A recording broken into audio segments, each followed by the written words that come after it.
Puis je vis un nouveau ciel et une nouvelle terre. Car le premier ciel et la première terre avaient disparu, et la mer n'était plus. Et je vis descendre du ciel d'auprès de Dieu la ville sainte, la nouvelle Jérusalem, préparée comme une épouse qui s'est parée pour son époux. Et j'entendis du trône une forte voix qui disait : Voici le tabernacle de Dieu avec les hommes.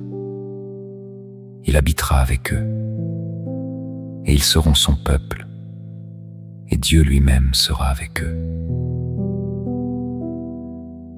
Il essuiera toute larme de leurs yeux, et la mort ne sera plus. Il n'y aura plus ni deuil, ni cri, ni douleur, car les premières choses ont disparu. Et celui qui était assis sur le trône dit : Voici, je fais toutes choses nouvelles. Et il dit : Écris, car ces paroles sont certaines et véritables. Puis il me dit : C'est fait.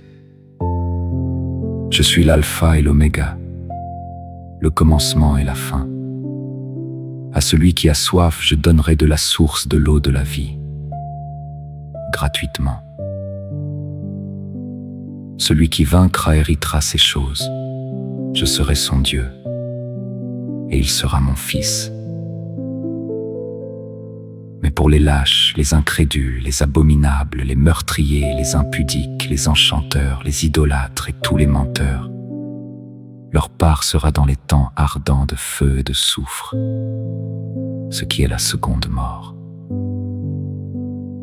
Puis un des 7 anges qui tenait les 7 coupes remplit des 7 derniers fléaux vins, et il m'adressa la parole en disant : Viens, je te montrerai l'épouse, la femme de l'agneau.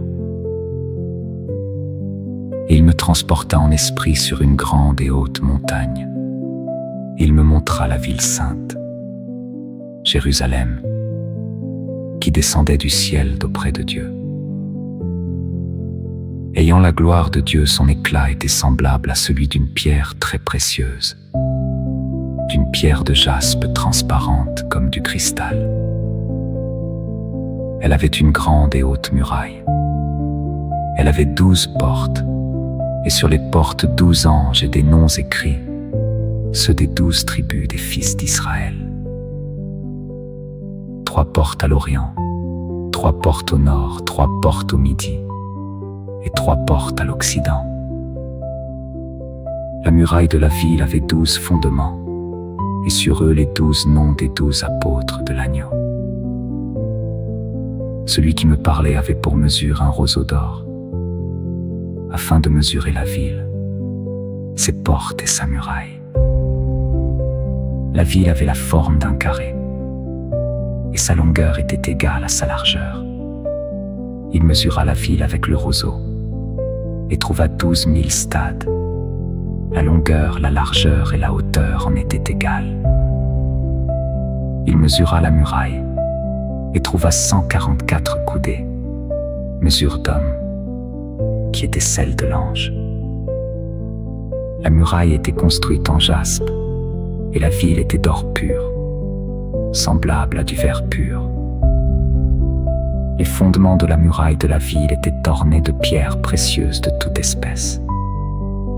Le premier fondement était de jaspe, le second de saphir, le troisième de chalcédoine, le quatrième d'émeraude, le cinquième de sardonyx, le sixième de sardoine, le septième de chrysolite, le huitième de béryl, le neuvième de topaze, le 10e de chrysoprase, le 11e d'hyacinthe, le 12e d'améthyste. Les 12 portes étaient 12 perles. Chaque porte était d'une seule perle. La place de la ville était d'or pur, comme du verre transparent. Je ne vis point de temple dans la ville, car le Seigneur Dieu Tout-Puissant est son temple, ainsi que l'agneau. La ville n'a besoin ni du soleil ni de la lune pour l'éclairer, car la gloire de Dieu l'éclaire, et l'agneau est son flambeau. Les nations marcheront à sa lumière, et les rois de la terre y apporteront leur gloire. Ses portes ne se fermeront point le jour, car là, il n'y aura point de nuit. On y apportera la gloire et l'honneur des nations. Il n'entrera chez elle rien de souillé, ni personne qui se livre à l'abomination et au mensonge. Il n'entrera que ceux qui sont écrits dans le livre de vie de l'agneau.